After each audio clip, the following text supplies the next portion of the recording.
Sir पे उठा के ना तो गुजर रहे थे और फाटक को बूर कर रहे थे। उसने कहा ये इतनी फास्ट कौम है, इतनी तेज कौम है कि गाड़ी का इंतजार भी नहीं करती और साइकिल सर पे उठाए, बाज इधर उधर से मोटरसाइकिल गुजार रहे हैं, फाटक बंद है तो इतना भी इंतजार नहीं कर सकते। इतनी जिम्मेदार कौम, इतना वक्त का लिहाज है इन्हें कि ये चंद लम्हे जो है वो फाटक के ऊपर खड़ा होना ये भी इनको गवारा नहीं है। तो जब फाटक खुला तो उसने आगे देखा कि 500 आदमी जो है वो बंदरिया का तमाशा लगा था, वहां खड़े थे। उसने कहा ये जल्दी थी, ये तमाशा देखना था सबने। तो हमारा मिजाज ये है कि बंदरिया का तमाशा हो तो 600-600 आदमी वहां खड़ा होता है और 3-3 घंटे तक वो मदारी कहता मैं एक तस्वीर दिखाऊंगा और लोग उस तस्वीर के लालच में खड़े होते हैं, पता नहीं क्या दिखाएगा, और वो तस्वीर दिखाए बगैर ही जो है वो मदारी खत्म कर देता है।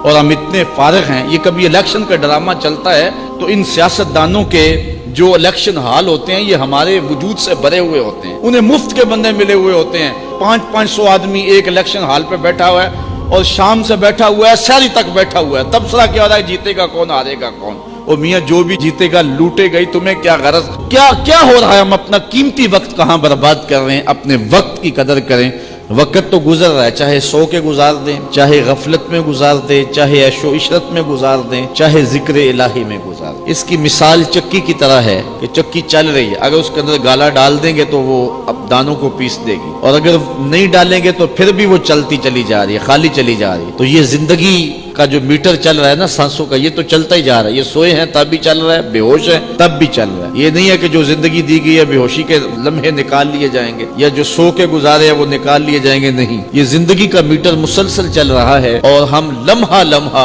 मौत के करीब हो रहे हैं। ये जो सांसें हैं ये मौत की तरफ उठने वाले कदम है बंदे, ये एक एक कदम जो है वो मौत के करीब होता चला जा रहा है। एक बुजुर्ग फरमाते मुझे इन्नल इंसान लफी खुस्र का तर्जुमा समझ में नहीं आता था। मैं समरकंद के बाजार में गया, वहां एक आदमी फट्टे पे बर्फ रख के बेच रहा था और साथ आवाज लगा रहा था और क्या कह रहा था, ओ मेरे पे रहम करो, मुझसे बर्फ खरीद लो, मैं एक ऐसा ताजिर हूं जिसका रासुल माल भी पिघला जा रहा है। बर्फ ठहरती नहीं है, कतरा कतरा पिघलती रहती है। वो कहते हैं जब उसने ये आवाज लगाई तो मुझे समझ आ गई इन्नल इंसान लफी खुस्र का मफहूम, ये तो जो मखसूस समय दी गई है वो तो गुजर जानी है, एक लम्हा उसने नहीं ठहरना।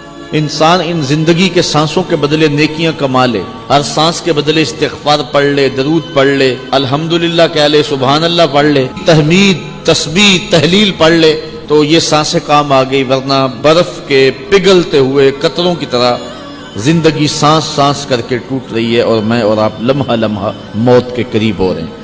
और यहाँ पर हजरत शेख खतली का एक कौल आपके सामने रखूंगा। फरमाने लगे दुनिया एक दिन है, ये इतनी लंबी कायनात, ये दुनिया एक दिन की जिंदगी और हमने इस एक दिन में रोजा रखा हुआ है। रोजा रख के हम जिंदगी गुजार देंगे। जिस तरह रोजादार हर बुरे काम से बचता है और एहतियात से दिन काटता है, और जब असर वेला आता है तो उसकी एहतियात और बढ़ जाती है, वो वुजू भी ध्यान से करता है कि कोई कतरा हलक से नीचे टपक न जाए और सारे दिन की मेहनत न चली जाए। वो क्या कहा था, ए शम्मा तेरी उम्र तबई है एक रात, हंस के इसे गुजार या रो के इसे गुजार दे। एक रात तेरी जिंदगी है, इसको हंस के गुजार दे या रो के गुजार दे, इसको जिक्र फिक्र में गुजार दे या ऐशो इशरत में गुजार दे, रब की याद में गुजार दे या